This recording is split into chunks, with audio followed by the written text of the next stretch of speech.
옆에 분들 보면서 이렇게 인사했으면 좋겠습니다. 하나님이 은혜를 더하십니다. 네, 하나님이 은혜를 더하시죠.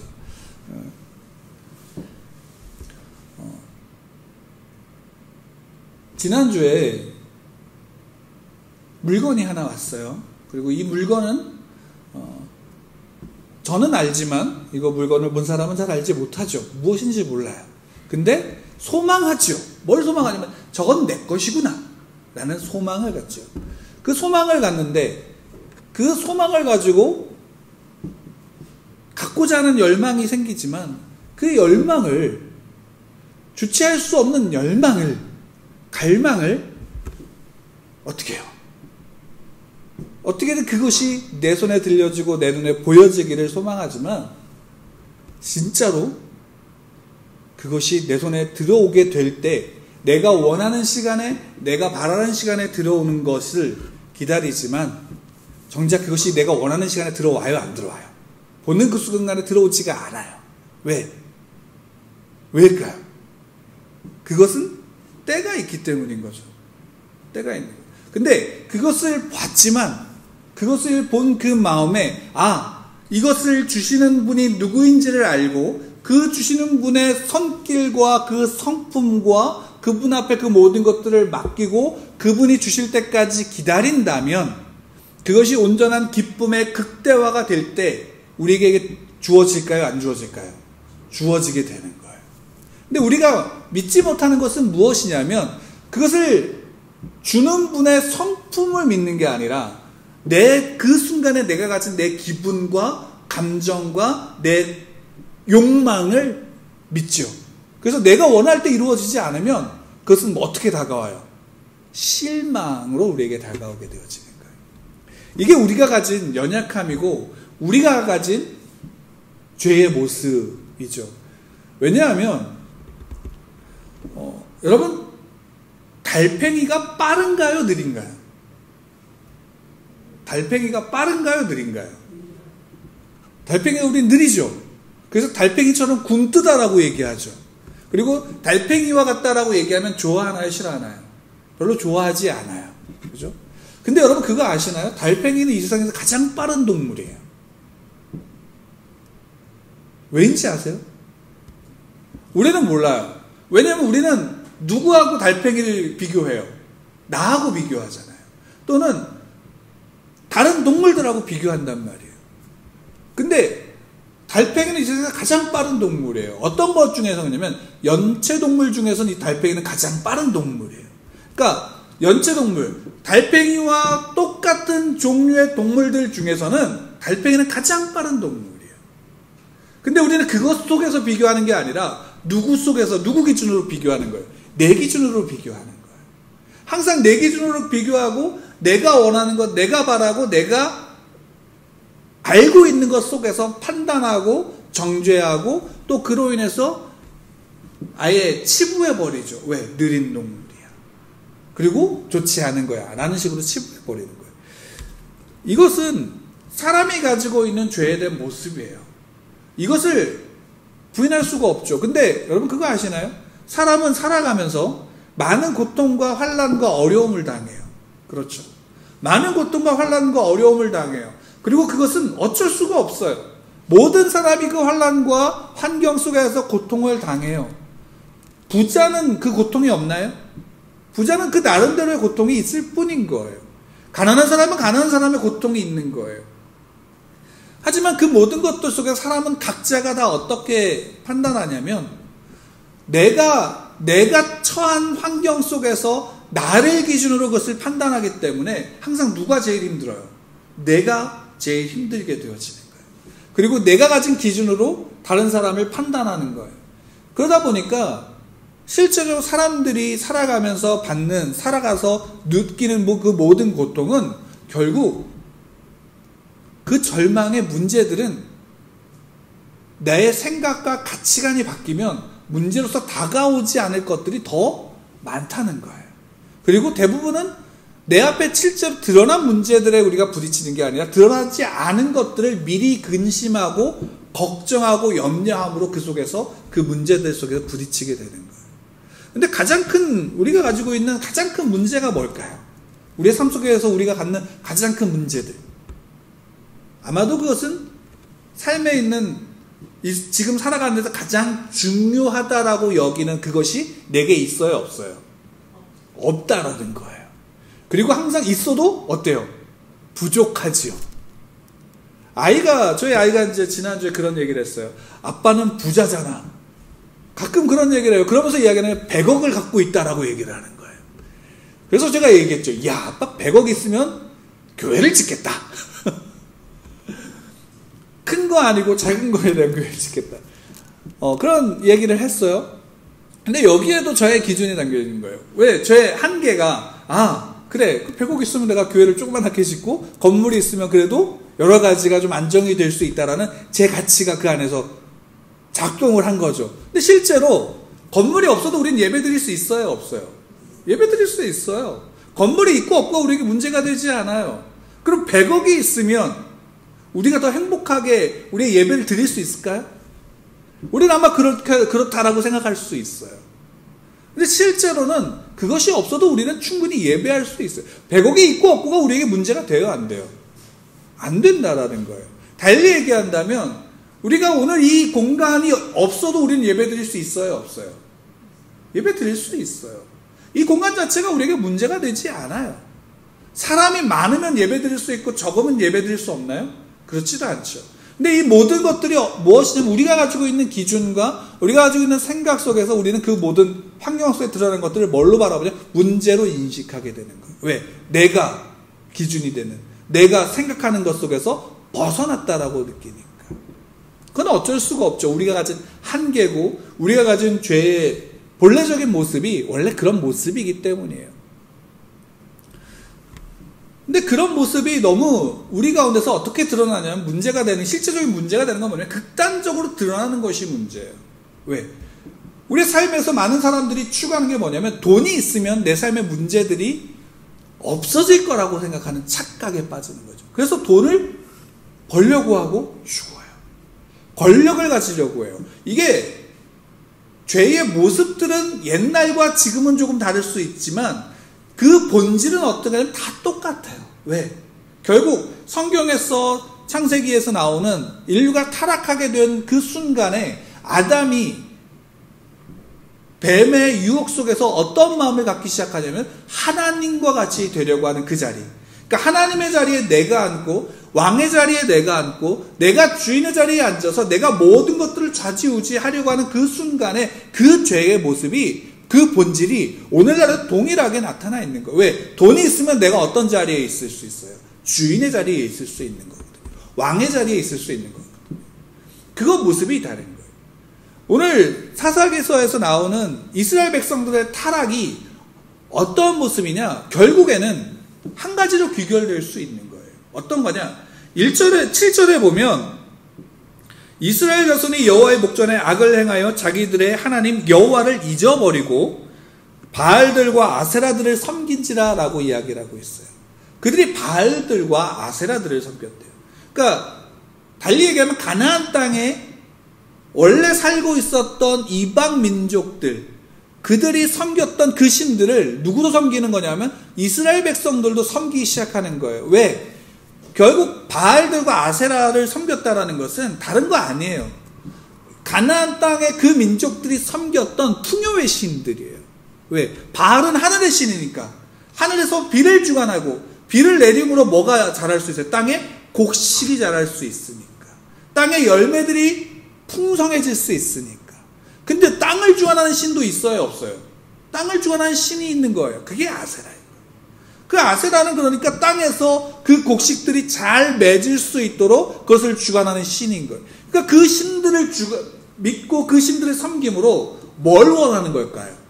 풍요를 원하는 거예요. 자신들의 삶과 자신들의 모든 나라 속에서 풍요로움을 누리길 원하는 거예요. 그 풍요로움들을 믿고 추구하는 그 이방 민족들의 그 신들을 이스라엘 백성들도 섬기는 거예요. 그러니까 하나님 안에서의 풍요가 아니라 세상에서 사람들이 세상이 원하는 그 풍요를 자기들도 갖고 싶은 거예요. 그래서 그들을 향해서 그들의 신들 앞에 절을 하고 그들의 신들 앞에 나아가 제사를 드리며 그들의 신들 앞에서 그들이 제사를 드리고 행하는 그 음란의 행위들을 고스란히 행하는 거예요. 근데 여기에 인간의 악함이 더 드러나게 되는 것 중에 하나가 뭐냐면 이스라엘 백성들이 하나님을 완전히 믿지 않고 하나님을 떠나서 바알 앞에, 왜 아세라 앞에서만 예배 드렸을까요? 아니면 하나님에게도 제사를 드렸을까요?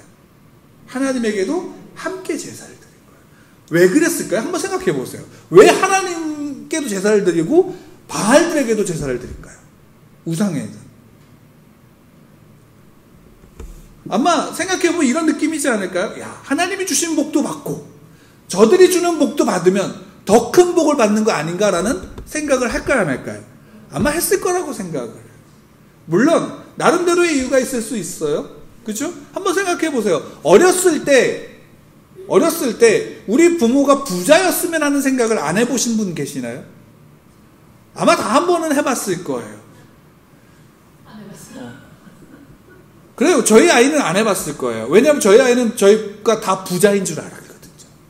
아버지가 100억대 부자인 줄 알아요. 그래요. 그런 생각들을 한 번쯤 해봤어요. 왜? 우리 엄마 아빠, 나를 낳아준 엄마 아빠도 있지만 내가 또 부자인 부모를 통해서 내가 원하는 것, 내가 바라는 걸 다 갖고 싶은 욕심이 우리 가운데 있기 때문에. 그러니까 하나님도 믿고 바알도 믿은 거예요. 그리고 그 모습이 오늘날 우리에게도 있나요? 우리는 우상에서 바알을 앞에 절하지는 않아요. 그들에게 제사 드리지 않아요. 하지만 우리는 지금의 시대는 오히려 어떠면 더 무서운 것 중에 하나가 뭐냐면 우상이라고 분명히 드러난 그 우상의 신들의 모습은 없지만 우리는 이 속에서 하나님을 믿는다고 하지만 하나님의 말씀과 하나님의 법을 지키는 게 아니라 세상에선 세상의 법을 지켜야 된다라는 생각을 신앙인들, 그리스도인들 안에 갖고 있는 사람들이 굉장히 많다는 거예요. 그래서 하나님을 믿지만 뭘 꿈꿔요? 풍요를 꿈꾸는 거예요. 그리고 그 풍요를 쫓아가는 거예요. 근데 성경에서 분명히 이야기하는 건 뭐냐면 하나님은 그것을 용납하시지 않는다라는 거예요. 왜? 그들이 바알을 쫓아가고 그 가나안 이방 민족들의 신들을 쫓아갔을 때, 그들의 문화를 따라갔을 때 하나님은 분명히 이스라엘 백성들이 이렇게 말씀하셨어요. 뭐라고 말씀하시냐면 나를 버렸다. 그리고 오늘 성경에서는 7절에서 분명히 이야기하죠. 여호와를 잊어버렸다라고 얘기를 하는 거예요. 여호와를 잊어버리는 거예요. 그리고 오히려 여호와를 잊어버리고 세상의 풍요를 쫓아가고 세상의 부요함을 쫓아가고 세상의 강함을 쫓아가는 거예요. 그러는 그 가운데서 살아가는 이스라엘 민족들을 하나님은 어떻게 하셨냐? 하나님은 그 앞에서 이스라엘 백성들이 그 풍요를 쫓아가도록 어떻게 하면 내버려 두신 거예요.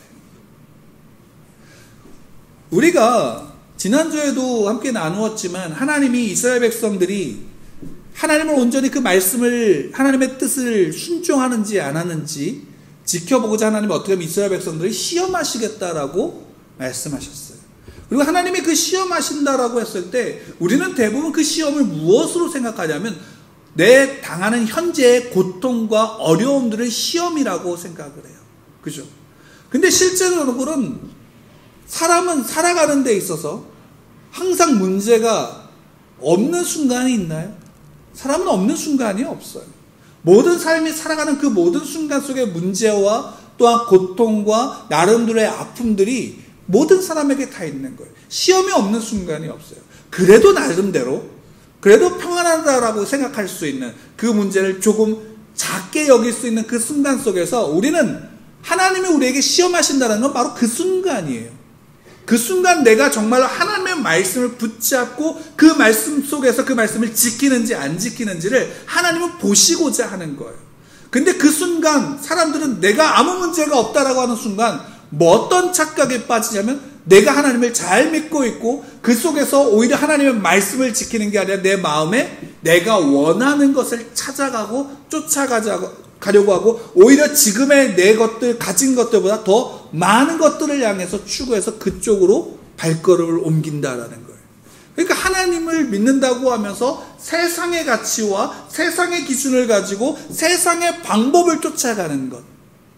하나님은 그것을 시험하신다라는 거예요. 근데 문제는 뭐냐면 그것을 그렇게 하나님이 내버려 두셨을 때 달리 얘기하면 이스라엘 백성들이 가나안 땅에 들어와서 그 가나안 땅에 자기들이 허락한 땅들을 지파별로 취하고 그 남은 그 땅에 있는 가나안 민족들을 쫓아내려고 하나님이 명령하셨을 때, 그들을 쫓아내고 그들의 제단을 헐어버리라고 하나님이 명령하셨을 때, 이스라엘 백성들이 그 명령을 순종하는 것 하지 않고 어떻게 되냐면 그들이 철병벌을 가지고 있다는 이유 때문에 멈춰섰고, 그들을 노예로 만들므로 인한 자기들의 편안함 때문에 멈춰섰으며, 그들이 가진 그 풍요의 문화를 쫓아가고자 그들은 그들과 함께 살아가는 것들을 택했어요. 그래서 그들은 어떻게 되냐면 그들의 딸과 그들의 아들들을 자기들의 며느리와 사위로 받아들인 거예요.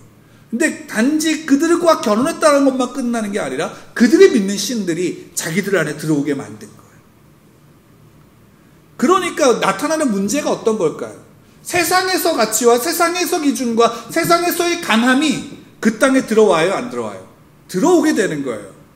그러니까 어떤 일이 벌어지냐면 강한 왕이 이스라엘 백성들을 치게 되는 거예요. 그래서 여기에 이야기하면 구산 리사다임이 이스라엘 백성들 가운데 더 세상에서 추구하는 강함을, 세상에서 바라는 강함을 하나님의 백성들이 추구했을 때 어떤 일이 벌어지냐? 세상의 강함이 그곳에 들어와서 오히려 그 땅에 있는 하나님의 백성들을 어떻게 해요? 압제하기 시작하는 거예요. 달리 얘기하면 이거예요. 풍요를 쫓아갔지만 이스라엘 백성들 안에, 하나님의 백성들 안에, 하나님의 자녀들 안에 죄의 풍요로움이 들어오는 거예요. 그리고 그 죄의 풍요로움이 그 하나님을 믿는 바로 그들을 압제하기 시작하는 거예요. 노예로 만드는 거예요. 그 속에서 서는 거예요. 왜? 구산 리사다임이라는 이 리사다임이라는 뜻이 어떤 뜻이냐면 이중의 죄를 이야기해요. 그러니까 죄를 짓는데 그 죄를 더 심하게 짓는, 그러니까 죄 중에 죄, 죄들 중에 굿산, 이런 의미예요. 그러니까 메소포타미아는 어떻게 본다면 이스라엘 그 가나안 땅에서 좀 떨어져 있는 국가지만 그곳에 있는 강한 자가 그 가나안 땅까지 들어와서 이스라엘 백성들을 점령하게 됩니다. 그리고 결국 그들의 노예가 되어버리는 거예요. 여러분, 우리가 생각해야 되는 건 바로 이것이에요. 요즘에 신천지 이야기들을 참 많이 하고 또 신천지에 대한 것들이 많이 알려지기도 있지만, 여러분, 교회 안에 신천지 사이비들이 들어와서, 이단들이 들어와서 판을 칠 때 왜 많은 사람들이 그들의 이야기에 현혹될까요? 그러니까 한번 생각해 보세요. 신천지의 교리가 신앙을 떠나서 논리적으로만 들어도 그것이 말이 된다라고 생각할까요? 아마 믿지 않는 사람들이 들어봐도 저건 말이 안 된다는 생각을 가져요.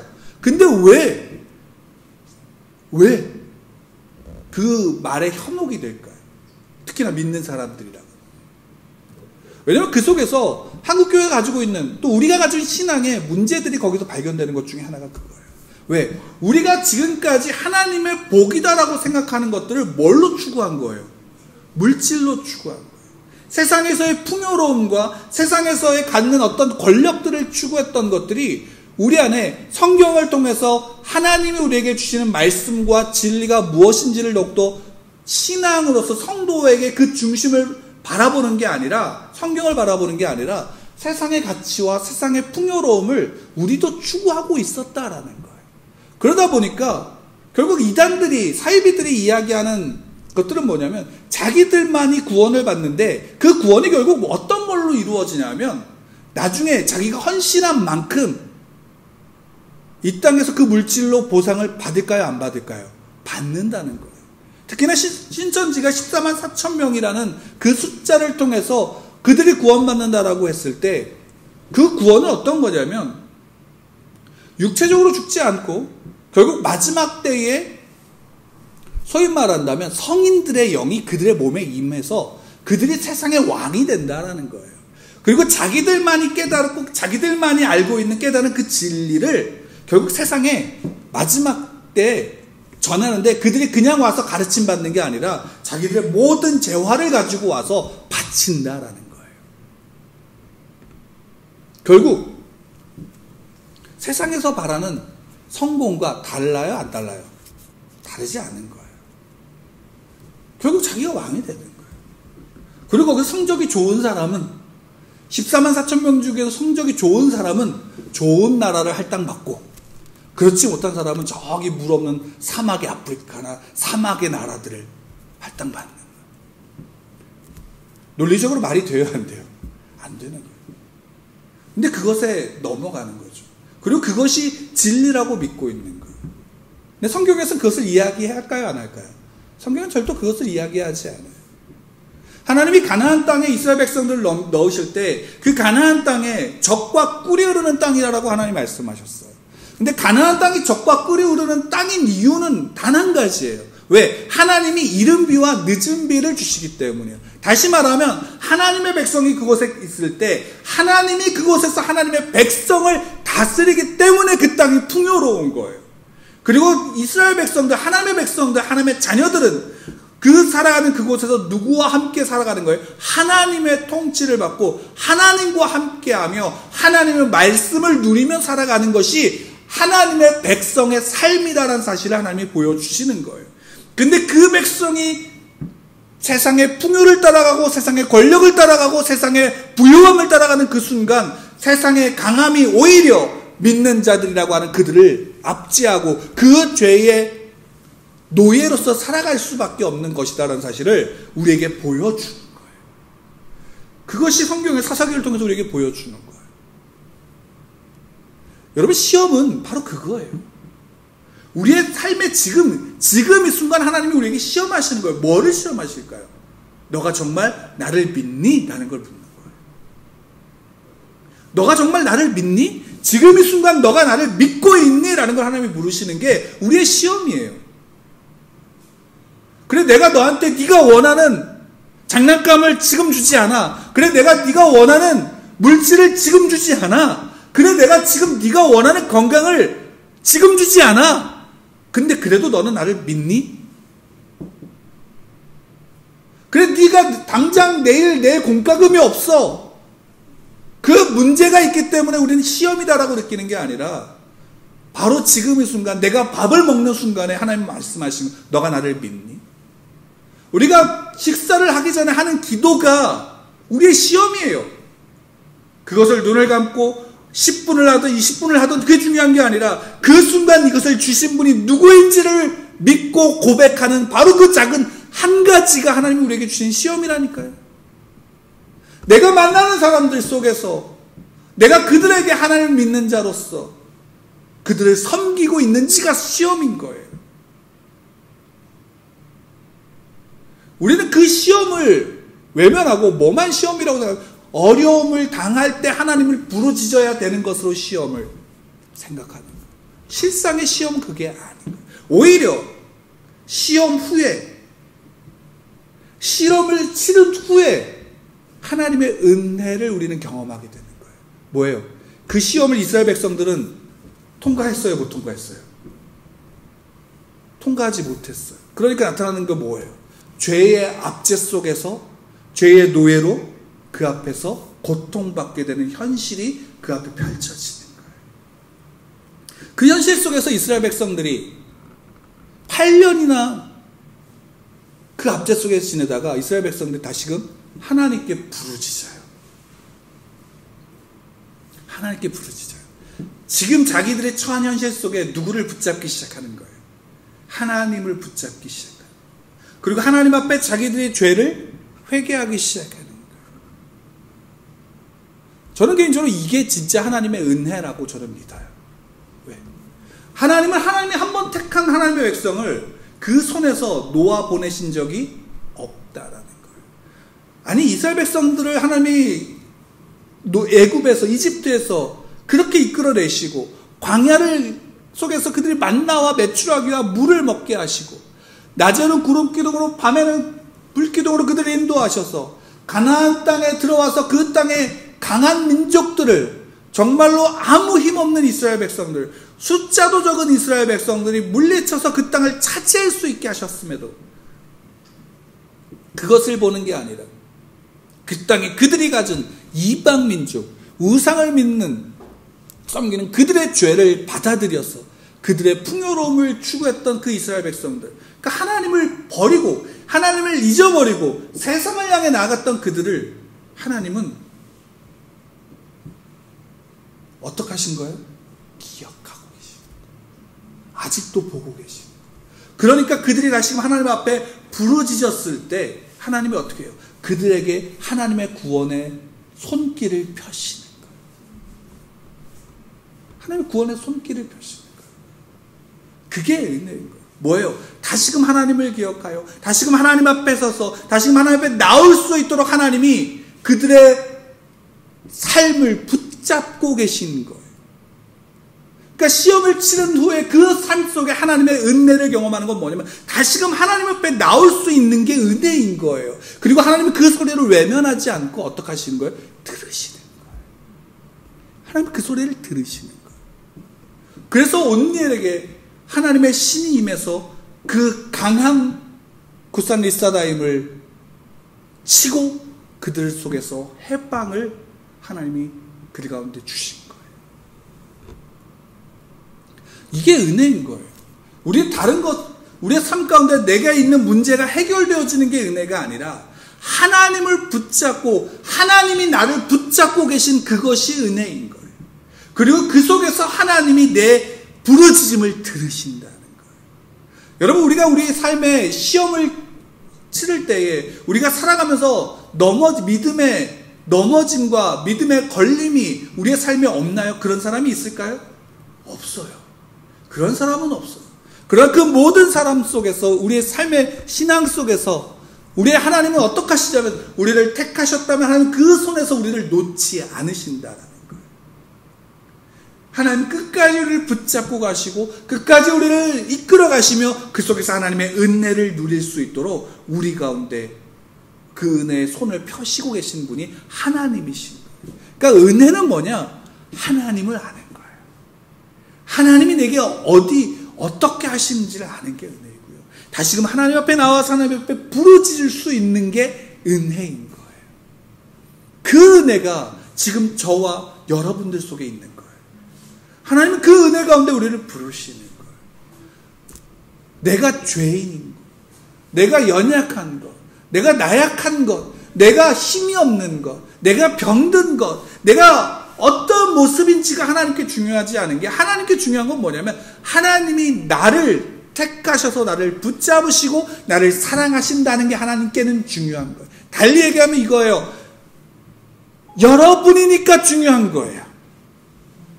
다른 것이 중요한 게 아니라 여러분이니까 중요한 거예요. 여러분들의 때가 꼬질꼬질하고 여러분들의 옷이 후줄근하고 여러분들의 삶이 볼품없다 그래서 하나님 그것에 중요도를 두지 않으세요. 여러분들이 지금 이 자리에 나와서 예배하고 있는 것, 그 마음의 갈망으로 하나님을 예배하는 것, 그 공간과 그 환경이 어떠하든 그 하나님의 갈망하는 자들이 하나님께 부르짖는 것, 그것을 하나님이 기뻐하시는 거예요. 그러니까 하나님의 백성들은 뭘 추구할까요? 다른 걸 추구하지 않아요. 다른 걸 바라지 않아요. 그 삶에 하나님의 말씀이 주야로 내 안에 있고 내가 그 말씀을 날마다 지켜 행함으로 그 말씀을 내 삶으로 끌고 오고 그 말씀으로 내가 살아가는 싸움을 하는 것이 성도의 신앙생활인 거예요. 성도의 신앙생활은 내가 얼만큼 잘 먹고 잘 사느냐의 모습에 있지 않아요. 성도의 신앙은 하나님의 말씀을 그 삶에 붙잡고 나아가는 거예요. 그게 하나님이 우리에게 주시는 거예요. 세상에서 우리가 바라는 게 풍요라면 우리는 지금 하나님 앞에서 세상과 하나님을 겸하여 섬기는 죄를 범하는 거예요. 그리고 그것은 어떻게 본다면 더 악독한 죄인 거예요. 그것은 더 악한 죄인 거예요. 하나님 앞에 우리의 신앙이 어떠한지. 그러니까 우리는 날마다 무엇을 물어야 되냐면 내가 정말로 하나님을 믿음으로 그 말씀이 내 삶의 기준이 되는지, 그 말씀이 내 삶의 기준이 되는지를 묻잖아요. 그리고 그 말씀이 내 삶의 기준이 되기에 내가 그 말씀을 통해서 오늘을 살아가는 것, 그것이 하나님께서 우리에게 허락하신 은혜, 그 은혜를 붙잡는 것, 그 은혜 앞에 우리가 서는 것이 성도의 삶이죠. 바로 저의 삶이고 여러분들 삶인 거예요. 요즘과 같은 시대 속에, 상황 속에 우리는 더 분명히 드러나죠. 우리가 오해하게 되어지는 게 뭘까요? 우리의 삶의 고통과 환난이 우리가 죄를 지었기 때문에 나타난 결과일까요? 그렇죠? 네, 맞아요. 우리의 삶의 모든 문제는 죄를 때문에 들어온 고통이에요. 왜? 앞에도 설명드렸잖아요. 아담과 하와가 선악과를 따먹은 그 순간 자기가 왕이 되는 자리에, 자기가 주인이 되는 자리에, 자기가 모든 것들을 다스리는 자리에 들어가는 그 순간 사람은 그 가운데서 서로가 서로 싸울 수밖에 없고요. 서로가 서로에게 그 죄의 책임을 전가시킬 수밖에 없는 거예요. 그리고 어떤 일이 벌어질까요? 분명히 얘기했잖아요. 땅이 저주를 받잖아요. 죄로 인해 땅이 저주를 받는 거예요. 그로 인해서 모든 삶은 그 안에서 고통과 절망 가운데 살아갈 수밖에 없어요. 전염병이 생긴 것, 우리의 죄의 문제예요. 우리의 죄의 문제라고요. 인간이 가진 타락과 그 죄 속에서 드러나는 결과예요. 근데 그것이 어떠한 개인, 어떠한 나라의 책임일까요? 아닐까요? 그렇진 않은 거예요. 모든 인간의 죄. 근데 하나님이 우리에게 허락하신 은혜는 그 속에서 우리를 누구를 믿을 수 있게 하는 거예요? 하나님을 붙잡고. 예수 그리스도가 이 땅에 오셔서 십자가에서 죽으심으로 그 예수 그리스도를 믿는 자들에게 하나님의 자녀가 되는 권세를 허락하신 거예요. 예수 그리스도를 통하여 하나님의 자녀로서, 예수 그리스도를 통하여 하나님의 백성으로서, 예수 그리스도를 통하여 하나님의 나라에 살아가는 하나님의 백성, 하나님의 자녀로서 설 수 있는 은혜를 허락하셨어요. 그러면 이 속에서 우리는 내가 주인이 되는 것이 아니라 누가 주인이 될 수 있도록 살아가는 거예요? 하나님이 주인이 되도록, 예수 그리스도가 주인이 되시도록, 그리고 그분의 말씀이 내 삶에 들어와서 기준이 되도록 살아가는 거예요. 그게 믿지 않는 자와 믿는 자의 차이예요. 그리고 그 속에서 우리는 하나님을 붙잡는 거예요. 하나님을 의지하는 거예요. 그리고 하나님의 말씀을 지켜나가는 거예요. 오늘 성경에서 보면 분명히 하나님은 온니엘을 통해서 구원의 손을 펴셔요. 그리고 온니엘을 통해서 40년을 이스라엘 백성들이 가운데 하나님의 은혜를 누릴 수 있도록 하셨어요. 그 순간, 온니엘이 살아있는 그 순간 이스라엘 백성들이 어때요? 하나님의 일하심을 믿고 그것을 경험한 자들은 하나님을 믿지요. 근데 우리가 앞서 지난주에도 봤지만 사사들이 죽은 다음에는 어떻게 돼요? 여호수아가 죽고 그들과 함께 했던 모든 장로들이 죽은 다음에 이스라엘 백성들이 어떻게 해요? 하나님을 버리는 거예요. 세상의 풍요를 따라가고 세상의 풍요를 추구하는 거예요. 그 속에서 우리의 신앙은 언제 빛이 날까요? 바로 그 순간에 빛나야 되는 거예요. 내 삶에 지금 빛나야 되는 거예요. 무엇으로? 하나님의 말씀을 지금 내 안에 붙잡아야 되는 거예요. 하나님을 붙잡고 예배하는 거예요. 내가 어디에 있든지 어느 곳에 있든지 예배를 갈망하고 하나님을 갈망하며 소망하는 그 삶, 그리고 하나님의 말씀을 내 삶에 붙잡고 그 지금을 살아가는 은혜가 저와 여러분에게 있어야 돼요. 그것이 우리에게 준 시험의 과제예요. 어느 순간까지 하나님이 우리를 부르시는 그때까지, 그 마지막까지 나가는 거예요. 다만 하나님은 우리에게 어떻게 하실까요? 예수님을 통해서 우리에게 말씀하신 것이 있어요. 왜? 하나님의 일을 행하는 그 종들을 먹고 마시는 그 모든 것들을 필요를 채우셔요. 우리를 굶어 죽지 않게 하신다는 거예요. 하나님이 부르실 때가 아니라면 하나님은 우리에게 세상은, 사단은 우리를 죽일 수 없어요. 우리가 그것을 믿고 나가는 거예요. 그리고 하나님은 어떤 분이시죠? 선하신 하나님이에요. 선하시고 좋으신 하나님이시죠. 믿는 거예요. 그분이 나의 아버지이심을 믿는 겁니다. 여러분, 오늘과 같은 이 시대에 더욱더 우리는 어떤 모습 속에 서야 되느냐? 하나님 앞에서 하나님의 백성으로서, 하나님의 자녀로서 서시길 바랍니다. 예수 그리스도의 은혜가 우리 가운데 있습니다. 예수 그리스도의 피가 우리 가운데 있는 겁니다. 예수 그리스도의 그 몸으로 말미암아 우리는 새롭게 되어진 겁니다. 그 속에 우리가 있음을 여러분들 바라보시기 바랍니다. 오늘 그분을 믿고 온전히 그 말씀을 붙잡고 그 말씀을 내 삶에 온전히 들어올 수 있도록, 말씀이 온전히 내 삶 가운데 들어올 수 있도록, 그리고 그 말씀을 붙잡고 오늘을 기준으로 삼고 나아가는 여러분들 되기를 간절히 축원합니다.